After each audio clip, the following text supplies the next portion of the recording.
சீரான உடல் எடை தந்து ஆரோக்கியமாக வைத்திருக்கும் Lion oats family super action family. மணப்பெண்ணின் பிரத்யேகமான திருமணம் விவாஹா தி சென்னை சில்க்ஸ். எங்க வீட்டில் இருக்கிறதுல பெரிய குழந்தை வந்து எங்கள் ஹஸ்பண்ட் தான். அவருக்கு ஒன்றுமே தெரியாமல் எப்போவுமே டோட்டலி டிபெண்ட்டாக இருந்தார். ஆனால் இப்போ லாஸ்ட் ஃபியூ இயர்ஸாக he's become so self sufficient, எல்லாமே தனியாக பண்ணிக்கிறாரு. கண்டிப்பா சார் வந்து அந்த மாதிரி நிறைய சேட்டை பண்ணுவார் இல்லைங்களா? அவர் ஆக்சுவலாக சேட்டையே பண்ண மாட்டார், குவைட் சீரியஸ் பர்சன். ஆனால் ரொம்ப அப்சர்வேஷன் ஜாஸ்தி, எல்லாரையும் அப்சர்வ் பண்ணுவார். நம்ம அவர் கவனிக்கல நினச்சிட்டு இருப்போம், எல்லாம் மைண்டில் ஏற்றிட்டே இருப்பார். லைஃப்லேயே மறக்க முடியாத சர்ப்ரைஸ் பண்ணினார் லாஸ்ட் இயர். கண்ணை கட்டிட்டு கோயிலுக்கு போகிறோம் அப்படின்னு சொல்லிட்டு, நான் கோயிலுக்கு போகிறதுக்கு எதுக்கு கண்ணை கட்டுறீங்க அப்படின்லாம் கேட்டேன். அப்புறம் தரது பார்த்தா என் ஃப்ரெண்ட்ஸ் எல்லாம் நிற்கிறாங்க, எனக்கு அப்படியே அழுகே வந்துச்சு. திஸ் இஸ் ஒன் ரொம்ப ரொம்ப ப்ரெஷஸ் எங்களுக்கு. ஏன்னா ஒரு சைடில் புரட்சி தலைவர், ஒரு சைடில் நடிகர் திலகம். ஸோ அந்த மாதிரி யாருக்குமே இந்த பாக்கியம் கிடச்சிருக்காது. So we were so blessed and lucky. இந்த மாதிரி ஒரு 2 பேரும் வந்து எங்களுக்கு கல்யாணத்தில் பிளெஸ் பண்ணி கொடுத்தாங்க.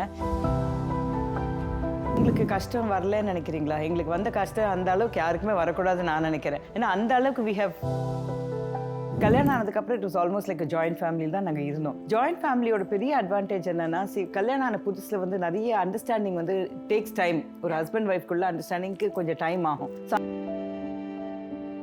ஃபியூ டேஸ் எனக்கு ஒன்றும் தெரியல. ஆனால் 1 வீக்லேயே சார் ஷூட்டிங் கிளம்பிட்டாரு. டார்லிங் வந்து 45 டேஸ் பல்கா வேணும்னு கேட்டாங்க. பட் டார்லிங் அவர் 45 டேஸ் ஏன் கேட்டாருன்னு உங்களுக்கு தெரியல மேம்? ஜெயின் நான் ஃபுல்லாக ஒர்க் தான் பண்ணிட்டேன். டார்லிங் தான் ஸ்பார்க் ஆஃப் ஆச்சா? அதை ஒன்றும் ஸ்பார்க் ஆஃப் எல்லாம் ஆகல. யாருக்கு அதிகமாக கோபம் வரும்? 2 பேருக்கும். அப்படியா? கண்டிப்பா. இதுல யாருக்கு அதிகம்னு எது மேம் சொல்லுவீங்க? 2 பேருக்குமே ஈக்குவலா தான். என்ன கேட்டால் இவர் சொல்லுவேன், ரொம்பவே இன்டெலிஜென்ட். அப்பா நம்ம ஃபேமிலியில இவ்வளவு இன்டெலிஜென்ஸா? அப்படியா? there's no doubt ma'am. அவருடைய இன்டெலிஜென்ஸ் அவருடைய எழுத்துலயும் அவருடைய திரைப்படங்களையும் தான். A very very warm welcome to the show. இன்னைக்கு நம்மளுடைய எபிசோட்ல வர போறது a gem of a person, someone who is a truly amazing human being. இவங்க ஒரு மிகப்பெரிய இன்ஸ்பிரேஷன். 70க்கு மேற்பட்ட திரைப்படங்கள், ஹிந்தியில கரியர் ஆரம்பிச்சு அப்புறம் தமிழ் சினிமாவில் வந்து ஒரு கலக்குனாங்க. அப்புறம் நம்மளுடைய king of screenplay K Bhagyaraj சாரை கல்யாணம் பண்ணிக்கிட்டாங்க. இன்னைக்கு அவரும் சினிமாவில் கலக்குறாரு. மேம் வந்து ஒரு பக்கம் ரொம்ப ரொம்ப பிஸியாக இருக்காங்க, taking care of fashion industry, அவங்களுடைய ஆக்டிங், குடும்பம். அப்பப்பா அவங்கள பற்றி பேசினா விக்கிபீடியாவே அடிஷ்னல் பேப்பர் கேட்குற அளவுக்கு அத்தனை அழகான விஷயங்கள். Time for us to welcome our guest for the day, the one and the only, the sweetest of all, Poornima Bhagyaraj ma'am. such an amazing introduction. நீங்க வேற. இண்டஸ்ட்ரியில நிறைய இடங்கள்ல நிறைய புத்தகங்கள்ல கூட பாத்தீங்கன்னா காசிப்ஸ்லாம் நிறைய வரும் நிறைய பேரை பத்தி. ஆனா உங்களை பத்தி நல்ல விஷயங்கள் மட்டும்தான் படிச்சிருக்கோம். Okay, that I have to say I'm blessed, Anna. I always believe, yeah, touch wood or whatever. நம்ம பண்றது நல்லது, நம்ம மற்றவங்களுக்கு நல்லது நினைக்கிறோம் அப்படின்னு நினைச்சா அது கண்டிப்பாக அது நல்லதாக தான் வெளியில் வரும். ஸோ நம்ம மனசில் வேற ஒன்று வச்சுட்டு நம்ம வெளியில் ஒன்று சொல்லும்போது அது at some point of time அது வெளியில் தெரிஞ்சிடும். நல்லது எதாவது நினச்சா அதை கண்டிப்பாக அதை சொல்லணும், அப்போ தான் மற்றவங்களுக்கும் தெரியும் அப்படின்னு நான் நினைக்கிறது. So I think that is what நான் தேவையில்லாத காசிப் எதுக்கு போகணுன்னு எப்போவுமே நான் அதை அவாய்ட் பண்ணிடுறது. மேம் நீங்க பிறந்தது வளர்ந்தது எல்லாம் பாம்பேல இல்லைங்களா? அங்கேருந்து தமிழ்நாட்டுக்கு ஷிஃப்ட் ஆகணுன்ற ஐடியாலஜி எங்கே ஆரம்பிச்சது? ஏன்னா உங்க கரியர் ஒரு அளவுக்கு ஸ்டார்ட் ஆனது பார்த்தீங்கன்னா ஹிந்தி இண்டஸ்ட்ரியில தான். ஸோ அந்த கதையை சொல்லுங்க, எங்கேருந்து முடிவு பண்ணி தமிழுக்கு வந்தீங்க? இல்லை, ஆக்சுவலாக எனக்கு ஒரு பெரிய பிரேக் தமிழில் தான் ஸ்டார்ட் ஆகிற ஒரு சுச்சுவேஷனில் இருக்கும்போது, எனக்கு நான் பாம்பேயில் இருக்கிறதுனால அங்கே வந்து ஃபேஷன் இண்டஸ்ட்ரி, அங்கே காலேஜ் போயிட்டு இருந்தேன், மாடலிங் பண்ணிட்டு இருந்தேன், டான்ஸ் கற்றுக்கிட்டு இருந்தேன். ஸோ அதெல்லாம் பண்ணும்போது ஆக்டிங்க்கு ஒரு சின்ன ஒரு ஃப்ரெண்ட் ரோல், ஒரு சிஸ்டர் ரோல் அப்படின்னு ஸ்டார்ட் கிடச்சிது. ஸோ அது ஒரு எக்ஸ்பீரியன்ஸாக இருக்கட்டுமே அப்படின்னு நினச்சிட்டு இருந்தேன். அந்த டயத்தில் தான் எனக்கு ஆக்சுவலி கே பாலச்சந்தர் சார் வந்து இங்கே கூப்பிட்டு விட்டார். ஸோ இங்கே கூப்பிட்டு ஒரு கமல் சரோட ஒரு படத்துக்கு ஸ்க்ரீன் டெஸ்ட் எடுக்கணும் அப்படின்னு சொன்னாங்க. So with so much of excitement. ஏன்னா அப்போவே பாலச்சந்தர் சார்னா எவ்ரிபடி நோஸ், அவர் கையால் குட்டு கிடச்சதுன்னா எப்படி இருக்கும் அப்படின்னு சொல்லிட்டு. So I was so excited. Dialogue test, dance test, makeup test எல்லாம் எடுத்தாங்க. டோட்டல் ஸ்க்ரீன் டெஸ்ட் எடுத்து அப்புறம் ஓகேன்னு சொல்லி சைன் பண்ணி வச்சுட்டாங்க. So I was on cloud 9, Kamal சரோட எனக்கு பிரேக் கிடைக்க போகிறது அப்படின்னு சொல்லிட்டு. But unfortunately that was not to be. ஏதோ அவருக்கு அந்த டைம் பார்த்து ஒரு ஆக்சிடென்ட் ஆச்சு. So the dates got shifted. அப்புறம் திருப்பி வேறு ஏதோ ஒரு ஃப்ராக்சர் ஆச்சு. ஸோ 2-3 தடவை இப்படி ஷிஃப்ட் ஆகும்போது டோட்டலி ஷெடியூல்ஸ் ஹேவாயராக போயிட்டே இருந்தது. தென் வெயிட் பண்ணி நியர்லி 2 இயர்ஸ் வெயிட் பண்ண வேண்டி வந்தது. ஃபர்ஸ்ட் படத்தில் எனக்கு கேரளா ஸ்டேட் அவார்ட் கிடச்சிது. அதுக்கப்புறம் there was no looking back. எனக்கு தமிழ் படத்தில் பிரேக் வந்தது. கண்டினியூஸா இருந்துகிட்டே அதுக்கப்புறம் இருந்தது கண்டினியூஸா 4 years. ஐ மீன் 4 years நீங்க Less சிம்பிளா than 4 years. சொல்லிருக்கீங்க. ஆமா. பட் அந்த 4 yearsல வந்து ஆல்மோஸ்ட் 70+ films. Yeah. அப்படின்னா ஒரு வருஷத்துக்கு நீங்க பண்ணது வந்து approximately 15 films. 20-25 films. இல்ல அப்ப கூட மேம் ஒரு வருஷத்துல 365 நாள், அதுல 25 நாள் நீங்க 25 படத்துக்கு கொடுத்தீங்கனாலும் எங்க உங்களுக்கு மத்த விஷயங்களுக்குலாம் எப்போ டைம் See, கிடைச்சிருக்கும்? எல்லா படம் 25 நாள் இருக்காது. ஒரு படம் அதுல 40 நாளும் இருக்கும், ஒரு படம் வெறும் 10 நாளும் இருக்கும். ஸோ எல்லாமே ஃபுல்லா ஹீரோயின் ஓரியன்டட் சப்ஜெக்டா வராது இல்ல. ஸோ ஒரு சில இப்போ தங்கமகன் ரஜினி சாரோட பண்ணும்போது ஐ ஹேட் டு கிவ் ஆமா பல்க் டேட்ஸா கொடுக்க வேண்டியிருந்தது. டார்லிங் வந்து 45 days பல்கா வேணும்னு கேட்டாங்க. பட் டார்லிங் அவர் 45 days ஏன் கேட்டாருன்னு உங்களுக்கு தெரியல மேம். நான் ஃபுல்லா ஒர்க் தான் பண்ணினேன், வேற எதுவுமே செய்யல. என்ன மேம் டார்லிங் ஏதாவது ஸ்பார்க் ஆஃப் ஆச்சா? அதை ஒன்னும் ஸ்பார்க் ஆஃப் எல்லாம் ஆகல. என்ன மேம் நாங்க சரி வேற மாதிரி ஏதாவது எனக்கு கிடைக்கும்னு நினைச்சேன் இல்லீங்களா? இல்லாதது அதான் நான் சொன்னேன், இல்லாதது எப்படி நீங்க எடுப்பீங்க? பட் டார்லிங்ல 45 days எடுத்துக்கிட்டாரு சார். ஆமா. சார் கிட்ட தனியா ஒரு நாள் இதை பத்தி பேசியே ஆகணும். பட் ஓவரால் மேம் அந்த 4 yearsல ஆல்மோஸ்ட் 65+ films. ஆக்சுவலி கணக்கு போட்டு பார்த்தாலே தலை சுத்துது. பட் அத்தனை நாட்கள் நீங்க கொடுத்து அவ்வளவு ஒர்க் பண்ணிருக்கீங்க. சொன்னா நம்ப மாட்டீங்க, ஒரு நாள் கூட நான் பிரேக் எடுக்கல. எக்ஸப்ட் அந்த செகண்ட் சண்டே. அது கூட செகண்ட் சண்டே அவுட்டோர் எங்கேயா கூட்டிட்டு போயிடுவாங்க கேரளால. ஸோ அந்த செகண்ட் சண்டேயும் போச்சு. ஆமா. But otherwise without a break Without a break. ஒன்று மேம் நீங்க ஒரு பக்கம் ஆரம்பிச்சீங்க 4 years கண்டினியூஸா ஃபிலிம்ஸ்லேயே இருக்கீங்க. And then suddenly you decide no films இல்லைங்களா? அப்பதான் உங்களுக்கு திருமணம் ஆகுது, நீங்க திருமணம் செய்றீங்க. அண்ட் தென் உடனே வந்து ஃபேமிலி சைடு அப்படின்னு நீங்க அடாப்டபிலிட்டி உங்களுடைய பேஷனை திருப்பி ரிவைட் பண்றீங்க. உங்களுக்கு ஃபேஷன்ல அவ்வளோ இன்ட்ரெஸ்ட் இருக்கு, திருப்பியும் ஃபேஷன் கொண்டு வரீங்க.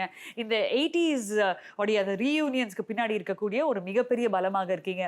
திருப்பியும் திரைப்படங்கள்ல வரீங்க, திருப்பியும் வந்து சீரியல்ஸ்ல வரீங்க. விஜய் சாருக்கு அம்மாவா, ஐ மீன் எப்படி இத்தனை விஷயங்கள்லாம் யோசிச்சு கூட பார்க்க முடியாது மேம். இப்போ காலையில எழுந்து நான் காஃபி போட சொன்னாலே எனக்கு 2 நாள் வேலை செஞ்ச மாதிரி இருக்கும். அதுல இத்தனை விஷயங்கள் எப்படி ஜாகிள் பண்றீங்க? இப்போ நான் வந்து குவிட் பண்ண புதுசுல இனிஷியலாக கொஞ்சம் கஷ்டமாக தான் இருந்தது. பிகாஸ் நான் கண்டினியூஸாக ஒர்க் பண்ணிகிட்டே இருந்தேன். வெட்டிங் வந்து 7th of February Okay. 84ல் 4th of February வரைக்கும் நான் ஷூட்டிங் பண்ணிட்டு இருக்கேன். கல்யாணத்துக்கு ரெடியே ஆகலை நான். எல்லா படமும் நான் வந்து என்னோட கல்யாணத்துக்கு முன்னாடி முடிக்கணும் அப்படின்னு அந்த ஒரு எண்ணத்தில் நான் டே அண்ட் நைட்டாக ஒர்க் பண்ணிட்டு இருந்தேன். லாஸ்ட் டே ஆஃப் ஷூட் வந்து 4th February விஜயவாகினி ஸ்டுடியோவில் நடக்கிறது. அப்போ சார் வந்தார் என்ன பிக்கப் பண்ணிட்டு போகிறதுக்கு. அன்னைக்கு அவங்க ப்ரொடியூசர் கூப்பிட்டுருந்தாரு, மாலைகள் எல்லாம் வாங்கி வச்சு அப்போவே என்ன நம்ம கேக்கெல்லாம் கட் பண்ணிலாம் பண்ணாங்க. அன்னைக்கு சடனாக அது வரைக்கும் எனக்கு நல்லா ஹாப்பியாக எல்லாரோட சிரிச்சு பேசிட்டு இருந்தது. திடீர்னு பேக்கப் சொல்லும்போது ஐயோ நாளே நான் ஒர்க் பண்ண மாட்டேனே அப்படின்னு. அது வரைக்கும் எனக்கு தோணவே இல்லை. நான் வந்து குவிட் பண்ணுவேன், நான் வந்து இனிமேல் ஒர்க் பண்ண மாட்டேன், அந்த மாதிரி நான் பந்தாவை சுற்றிட்டு இருந்தேன். திடீர்னு பில்லர்லாம் கட்டி பிடிச்சி ஆட ஆரம்பிச்சிட்டேன். ஆமா அந்த சீனை தான் மேம் படையப்பால சிவாஜி சார் பண்ணாரு. அதுக்கப்புறம் தான் எனக்கு படையப்பா வந்தது. ஆமா அதான் சொல்றேன், அதை பார்த்து தான் எடுத்துக்கான். பட் 7ஆம் தேதி திருமணம் ஆனதுக்கு அப்புறம் மிஸ் பண்ணீங்களா மேம்? திருப்பி அதுக்கப்புறம் வந்து ஃபர்ஸ்ட் ஃபியூ டேஸ் எனக்கு ஒன்றும் தெரியல. ஆனா 1 weekலயே சார் ஷூட்டிங் கிளம்பிட்டாரு. ஹனிமூன்லாம் போல 7 yearsக்கு அப்புறம் தான் போனோம். அது வேற 7 yearsக்கு விஷயம். அப்புறம் போனா அதுக்கு பேர் honeymoon இல்ல, family.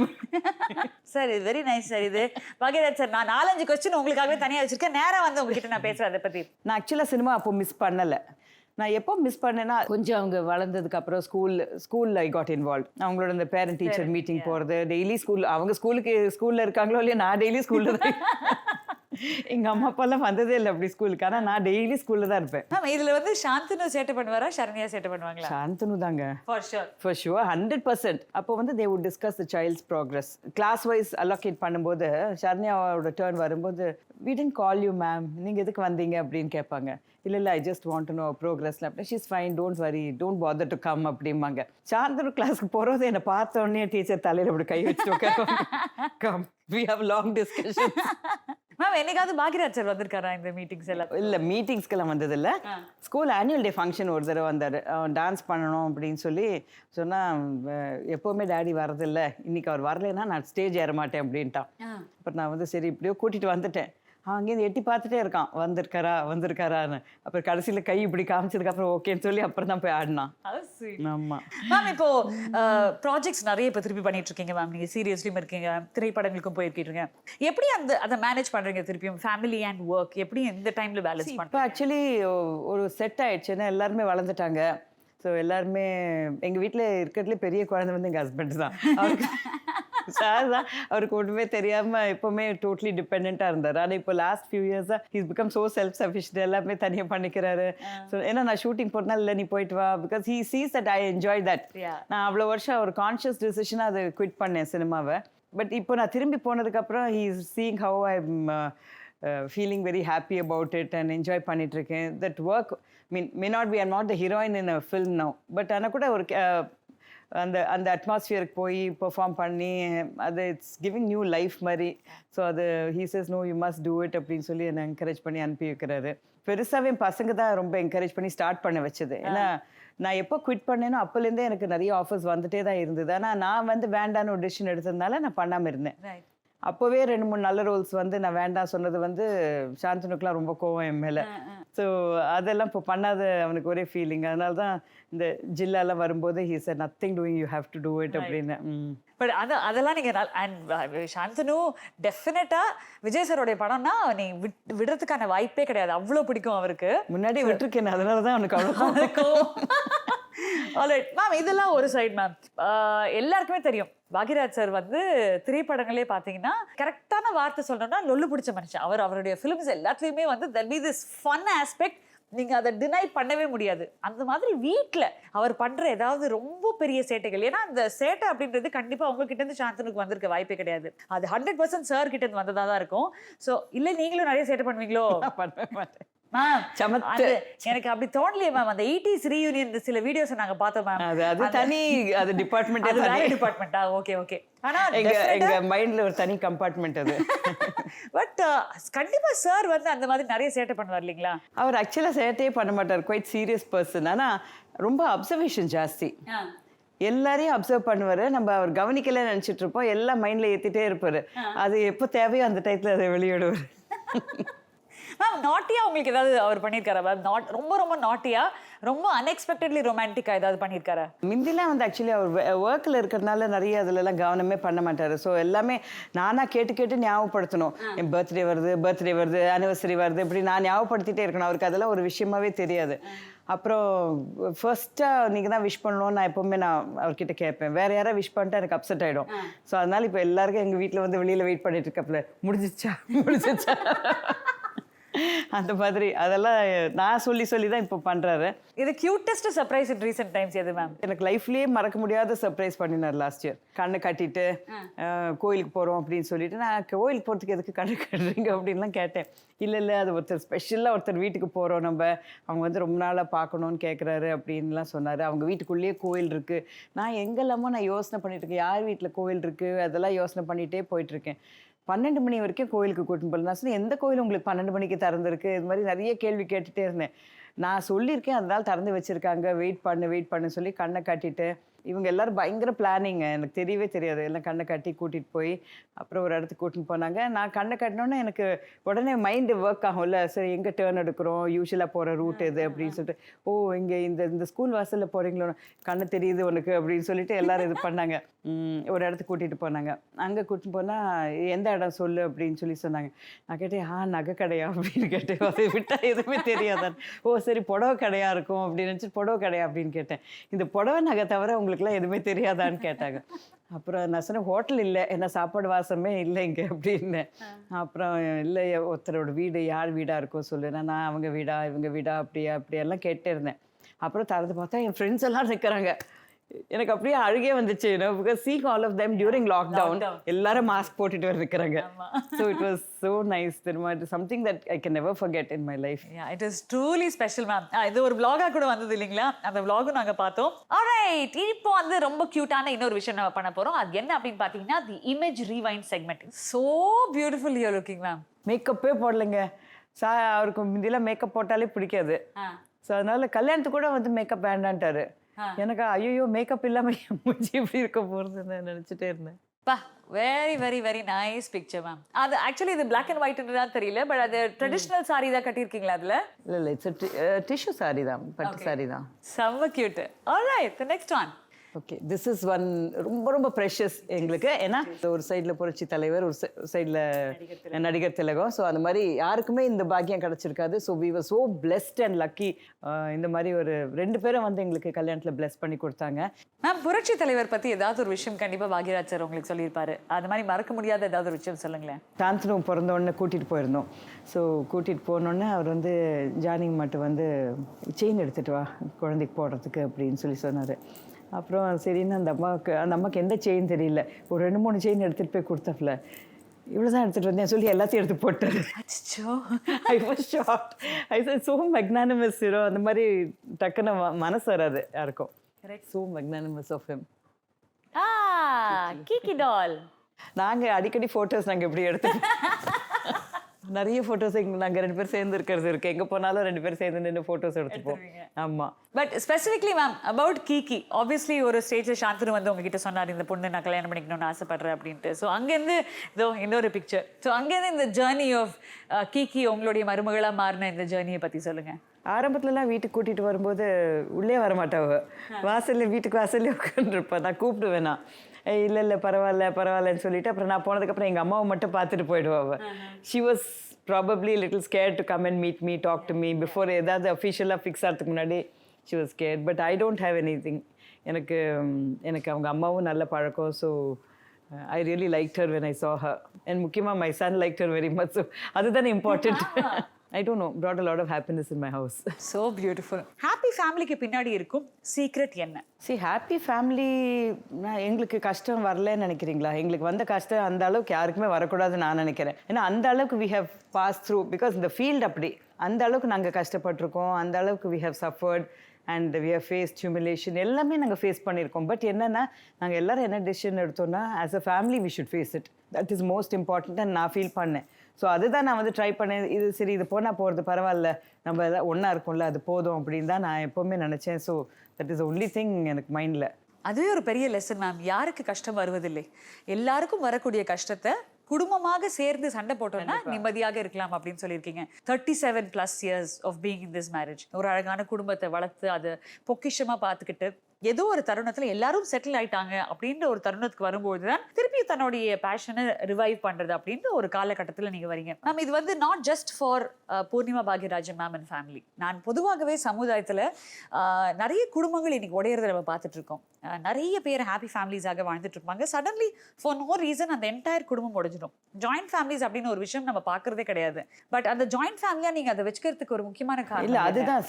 எனக்கு வந்து நியூக்ளியர் ஃபேமிலிஸ் நல்லது தான், இல்லைன்னு சொல்லலை. நானே actually I was living in nuclear family. எங்கள் ஃபேமிலியில் வந்து எங்கள் அப்பா அம்மா என் தம்பி நான் 4 பேர் தான். பட் கல்யாணம் ஆனதுக்கப்புறம் it was almost like joint ஃபேமிலியில் தான் நாங்கள் இருந்தோம். ஜாயிண்ட் ஃபேமிலியோட பெரிய அட்வான்டேஜ் என்னென்னா, கல்யாணம் ஆன புதுசில் வந்து நிறைய அண்டர்ஸ்டாண்டிங் வந்து டேக்ஸ் டைம். ஒரு ஹஸ்பண்ட் ஒய்ஃப்குள்ள அண்டர்ஸ்டாண்டிங்க்கு கொஞ்சம் டைம் ஆகும். ஸோ அந்த மாதிரி ஒரு நேரத்தில் வந்து பெரியவங்க யாராவது வீட்டில் இருந்தாங்கன்னா ஏதாவது சின்ன சின்ன விஷயத்தை வந்து அதை எப்படி ஹேண்டில் பண்ணணும்னு சொல்லி கொடுப்பாங்க. ஸோ நான் வந்து எப்போவுமே ஜாயிண்ட் ஃபேமிலிக்கு தான் நான் வந்து வோட் பண்ணுவேன். ரொம்ப இம்பார்ட்டண்ட். அஃப்கோர்ஸ் அவங்களுக்கு அந்த ஃப்ரீடம் வேணும், ஒரு நியூக்ளியர் ஃபேமிலியோட ஃப்ரீடம் வேணும், இல்லைன்னு சொல்லலை. பட் அதுக்கு தான் நம்ம ஹாலிடேஸ்க்கு போகலாம், அந்த மாதிரியெல்லாம் இருக்குது. பர்மனெண்ட்டாகவே ஒரு நியூக்ளியர் ஃபேமிலியாக இருந்தால் by chance I am not saying 100% இதுதான் நல்லது அதுதான் நல்லதுன்னு சொல்கிறதில்ல. பட் எனக்கு என்னை பொறுத்த வரைக்கும் ஒரு பெரியவங்க வீட்டில் இருந்தாங்கன்னா எப்போவுமே ஒரு ஃபேமிலி ஒரு ஹஸ்பண்ட் ஒய்ஃப்குள்ளே ஒரு குழந்தைங்களுக்குள்ள ஒரு அண்டர்ஸ்டாண்டிங் இஸ் பெட்டர். ஒரு சிச்சுவேஷனை டீல் பண்ணுறது எப்படின்னு அவங்களுக்கு புரிய வைப்பாங்க.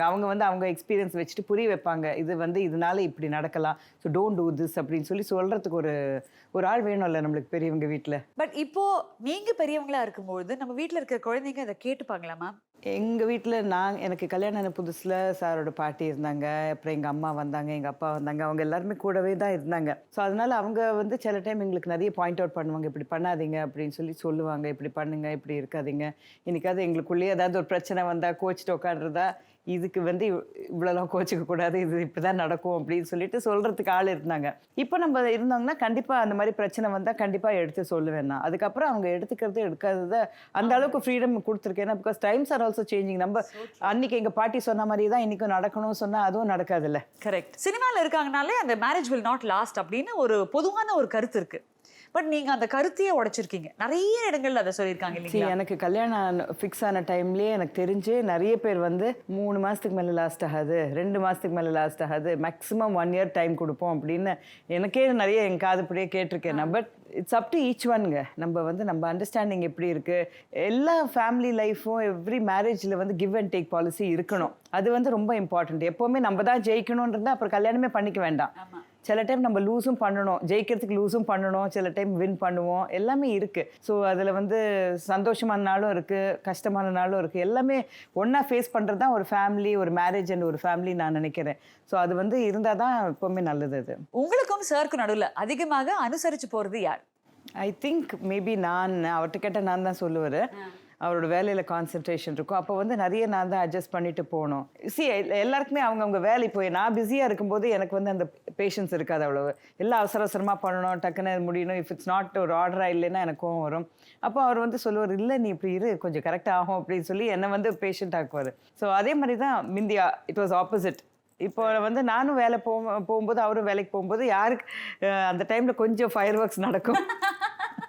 பட் அது it's all temporary. It's all temporary தான். மேம் இன்னைக்கு உங்ககிட்ட பேசக்கூடிய லாஸ்ட் அண்ட் ஃபைனல் விஷயம் இதுவா அதுவா அப்படின்ற ஒரு விஷயம். ஆக்சுவலி இவங்களா அவங்களா தான் இதை பத்தி நம்ம சொல்லணும் அப்படின்னு சொல்வேன். அந்த வகையில் பார்த்தீங்கன்னா 2 டிடி பேட்ச் உங்களுக்கு இருக்கு. இந்த டிடி பேட்ச்ல பார்த்தீங்கன்னா ஒரு பக்கம் இருக்கிறது கிகி, இன்னொரு பக்கம் சாந்தனு. அதே மாதிரி அந்த பக்கம் நீங்க, இன்னொரு பக்கம் நம்ம பாக்யராஜ் சார். ஓகேங்களா? இந்த கேள்விக்கு ஆப்டான பதில் நீங்க வந்து பதிலாக சொல்ல போறது கிடையாது. புகைப்படத்தை காட்ட போறீங்க, அதுக்கப்புறம் ஏன் அப்படின்றத நீங்க சொல்ல போறீங்க. ரெடிங்களாமா? ஆல்ரைட். முதல் கேள்வி, வீட்ல ரொம்பவே நல்லவங்க யாரு? ஓகே. த நல்லவரஸ்ட் ஆஃப் ஆல். எந்த விஷயத்தில் எப்படின்னு சொல்லணும்னா, ஒரு ப்ராப்ளம் ஏதாவது ஒன்று வர்றது, ஏதாவது ஒரு டிசிஷன் எடுக்கணும்னா ப்ராக்டிக்கலாக யோசிக்கிறது ஃபஸ்ட் இவர், அப்புறம் கீகி, அப்புறம் சாந்தனு, லாஸ்ட்டாக தான் நான். இமோஷனலாக ஃபஸ்ட்டு நான் தான் டெசிஷன் எடுப்பேன். பட் ப்ராக்டிக்கலாக யோசிக்கிறது எப்போவுமே இவர் தான் ஃபஸ்ட்டு. சூப்பர். யாருக்கு அதிகமாக கோபம் வரும்? 2 பேருக்கும். அப்படியா? கண்டிப்பாக. இதில் யாருக்கு அதிகம்னு எது மேம் சொல்லுவீங்க? 2 பேருக்குமே ஈக்குவலாக தான். என்ன கேட்டால் இவர் சொல்லுவேன், கிக்கி கேட்டால் இவர் சொல்லுவேன். ஓகே. யார் நல்லா குக் பண்ணுவா? யாருமே இல்லை இதில். I mean maybe Kiki is better out of the lot. Okay. அடுத்ததான் நான். இவங்க 2 பேரும் இந்த விஷ பரீட்சைக்கு போகவே மாட்டாங்க. நாங்கள் வேறு சாய்ஸ் இல்லாமல் எப்போது ட்ரை பண்ணணும் கிச்சனுக்குள்ளே போய். But I think maybe Kiki is better than me. அடுத்தது, ரொம்பவே சோம்பேறிடா சாமி அப்படின்னா யாரை சொல்வீங்க? புதைக்க போகிறேன் என்ன. வேலை இப்போ ஷூட்டிங்னா 5 மணிக்கு 4 மணிக்கு கூட எழுந்துன்னு போயிடுவோம். அதே மாதிரி கிரிக்கெட் மேட்ச்னா ஃபஸ்ட்டு காலையிலே ரெடியாக அலாரமே தேவையில்லை, அப்படியே எழுந்துடுவான். ஆனால் வேறு ஏதாவது மற்ற நாளில் ஏதாவது ஒன்று கூப்பிட்டா வாய்ப்பே இல்லை. ஸோ சாரி சாந்திருப்பா, இந்த இது எனக்கு எந்த சம்மந்தமும் இல்லைப்பா. அடுத்தது, யார் ஜாஸ்தி போய் சொல்லுவா மேம்? ஹார்ம்லெஸ்ஸாக இருக்கும் அந்த போய், ஆனால் கண்டிப்பாக போய் சொல்லுவாங்க. சொல்லி மாட்டின்றது வந்து சாந்தனு. சின்ன பிள்ளையிலேருந்து ஸ்கூல் விஷயத்தில், மார்க்ஸ் விஷயத்தில், ஸ்கூலில் யாராவது ஏதாவது ஒரு சேஷ்டை பண்ணியிருப்பான், அதுக்காக எல்லாத்துக்குமே எங்கிட்ட சொல்லி மாட்டிட்டு இருக்கான் தான். சாந்தனு வந்து அதிகமான ஓட்டு வாங்கிக்கிட்டே இருக்காரு, ரொம்ப அழகா இருக்கு. அதிகமான கஞ்சத்தனம் யார்கிட்ட இருக்கு? சும்மாலாம் செலவு பண்ணாதீங்கப்பா அப்படின்னு சொல்லக்கூடியவர் யார்? சாந்தனுவா? ஆனா ஆக்சுவலி சாந்தனு டிபிக்கலா நம்ம வெளியில இருந்து பாக்குறவங்களுக்கு வந்து சாந்தனு ரொம்ப செலவு பண்ணுவார் அப்படின்னு. அவனை பொறுத்த வரைக்கும் நான் தான் நிறைய செலவு பண்றேன். நீங்கிட்ட சொல்லிட்டே இருப்பான், தேவையில்லாத செலவு பண்ணாதே அப்படின்னு சொல்லிட்டே இருப்பான். ஸோ ரொம்ப வந்து செலவு பண்ணாத ஒரு பர்சன் வீட்டில் சாந்தனு தான். Shantanu and Kiki also, both of them are like that. கண்ட்ரோல்டாக தான் செலவு பண்ணுவாங்க. சூப்பர் மேம், ரொம்பவே இன்டெலிஜென்ட். அப்பா நம்ம ஃபேமிலியில் இவ்வளோ இன்டெலிஜென்ஸா? அப்படியா? there's no doubt ma'am. அவருடைய இன்டெலிஜென்ஸ் அவருடைய எழுத்துலையும் அவருடைய திரைப்படங்களையும் தான். the most intelligent is sir. சண்டைக்கோழி யாரு மேம்? நான் தான் நினைக்கிறேன். எங்கள் ஹஸ்பண்டை பொறுத்த வரைக்கும் நான் தான் சண்டைக்கோழி. அது எல்லா கணவர்களுக்கும் மனைவி தான் சண்டைக்கோழி இல்லை மேம், அந்த மாதிரி. ஓகே. ரொம்பவே இமோஷனல் யார் மேம்? நீங்கள் தான். சீனுக்கு கிளிசரின்லாம் மழ முடியாது, மற்ற ஈஸியாக எழுதுருவேன் நான். கல்யாணம் ஒரு தாலி கட்டுறது பார்த்தாலே அழுக வந்துடும் எனக்கு. சின்ன குழந்தை ஏதாவது பண்ணிட்டுனா அழுக வரும். அந்த மாதிரி சின்ன சின்ன விஷயத்தில் வெரி இமோஷனல். யா. ரொம்பவே அப்பாவி யாரு ma'am? I think it's me. I'm sure it's me. அப்பாவி தான். ஆமாம். ஏன்னா எவ்ரிபடி கீக்கியே சொல்லுவாப்ல, இவ்வளோ இன்னசென்ட்டாக இருக்கீங்களே, இப்படி இருக்காதீங்க அப்படிம்ப. Okay ma'am. Shopping crazy person யாரு? 2 பேருமா? பட் வெளியூர் போனால் sir and Shanthanu also. Ma'am இந்த அடிச்சு பேரம் பேசுறதுலாம் யார் மேம் நல்லா பண்ணுவா? எனக்கு தெரியாது. இப்போ தான் எங்கள் 80s கேங்கோட நான் வெளியூர் போனோன்னு நான் கொஞ்சம் கற்றுக்கிட்டேன். கொஞ்சம் பேரம் பேசுறதெல்லாம் கற்றுக்கிட்டேன். Otherwise I don't know, maybe யாருமே எங்கள் வீட்டில் பண்ண மாட்டாங்கன்னு நினைக்கிறேன். கீக்கி பற்றி தெரியல எனக்கு இன்னும். ஆனால் இப்போ நான் கொஞ்சம் பண்ணுறேன். Super ma'am. சாப்பாடு ராமன் யாரு மேம் இதில்? நல்லா சாப்பிடுவாரா? நல்லா என்ஜாய் பண்ணுவான். குட் ஃபுட்னா ரொம்ப என்ஜாய் பண்ணுவான். ஆனால் அதே அளவுக்கு டயட்டும் பண்ணுவான். அது ரெண்டும் எக்ஸ்ட்ரீம்ல மேம். எப்படி மேனேஜ் பண்ணுவாரு? இந்த நல்ல என்ஜாய் பண்ணி சாப்பிடுவான். இங்கே ஒரு முறை வந்ததுன்னா அப்புறம் டயட்டு தான். அந்த மாதிரி. ஓகே. பெஸ்ட் டான்ஸ் யாரு மேம்? அதுவும் பாக்யராஜ் சாரோடைய ஸ்டைல். அவர்தான். இது அவருக்கு தனி ஸ்டைல் தான், பட் குட் டான்சர். ஆமா, best dancer of the lot. Ma'am most சாரோட பிடிச்ச ஸ்டெப் இது மேம்? அவருக்கு ஸ்டாண்டர்டா ஒரு ஸ்டெப் தான் தெரியும். ஆனா அது மேம் சும்மா அப்படி சொல்லாதீங்க மேம், அவர் நிறைய இடங்கள்ல வேற வேற மாதிரி ஆடுவாரு. அதே ஸ்டெப் ஆடினாலும் வேற மாதிரி ஆடுவாரு. ஆனால் அவருக்கு ஷூட்டிங் போதே நான் பார்த்துருக்கேன், டான்ஸ் சாங் எடுக்கணும்னா அதுக்கு முந்தினா கண்டிப்பாக ஜுரம் வந்துடும். சின்ன வீடில் ஒரு சாங் இருக்கு, அதில் வந்து ஃபுல் டான்ஸ் அது, இந்த ஓல்டு கெட்டப் போட்டுட்டு ஆடணும். முந்தின நாள் ரொம்ப ஜுரம் வந்துச்சு. அப்புறம் டான்ஸ் மாஸ்டர் வந்து என்ன சார் இது அப்படின்னு, இல்லை நாளைக்கு சாங் வேணால் கொஞ்சம் தள்ளி போட்டு எடுக்கலாமே அப்படின்னு. மேம் மோஸ்ட் அண்டர்ஸ்டாண்டிங் பர்சன் யாரு? நீங்க தான்ல most understanding. You are very empathetic also. அது ஐ திங்க் நீங்கள் இவ்வளோ நேரம் பேசினதுலேயே எனக்கே தெரிஞ்சு போச்சு. வெல் ட்ரெஸ்ட் பர்சன் யாரு மேம்? ஸ்டைல் ஐக்கன் இந்த ஃபேமிலி. கிக்கி தான்ல, செம. ஓகே. மோஸ்ட் ஃப்ரெண்ட்லி யாரு? நீங்க தான். ஓகே மேம், இது 2 கொஸ்டின் ரொம்ப இம்பார்ட்டன்டான கொஸ்டின் மேம். அதிகமா ஏமாத்துறது யாரு? நாங்கள் எங்களுக்குள்ளே யாரும் ஏமாற்ற மாட்டோமே. ஏமாத்த மாட்டீங்க. அதிகமா ஏமாறுறது யாரு? ஏமாத்தின தானே ஏமாறுறது. ஸோ ரெண்டுமே கிடையாது. ஏமாத்தவும் மாட்டோம், ஏமாறவும் மாட்டோம். எங்களுக்குள்ள கிடையாது, கிடையவே கிடையாது. கிடையாது. செம்ம மேம். அதுதான் ரொம்ப கஷ்டமான கேள்வி. அண்டர்லைன்ல வேற பண்ணியிருந்தாங்க. அப்போவே நான் யோசிச்சேன் இந்த கேள்வி கண்டிப்பா நீ ஆன்சர் வேற மாதிரி தான் கொடுப்பீங்கன்னு. இன்னைக்கு பூர்ணிமா பாக்யராஜ் மேம் கிட்ட பேசின நிறைய விஷயங்கள் நம்ம எல்லாருடைய வாழ்க்கையில ஏதோ ஒரு வகையில ஒரு சின்ன மாற்றம் கொண்டு வரும். அதை நம்ம மனசால கேட்டிருந்தால் மட்டும். சீரான உடல் எடை தந்து ஆரோக்கியமாக வைத்திருக்கும் Lion oats family super action family. மணப்பெண்ணின் பிரத்யேகமான திருமணம் விவாஹா தி சென்னை சில்க்ஸ்.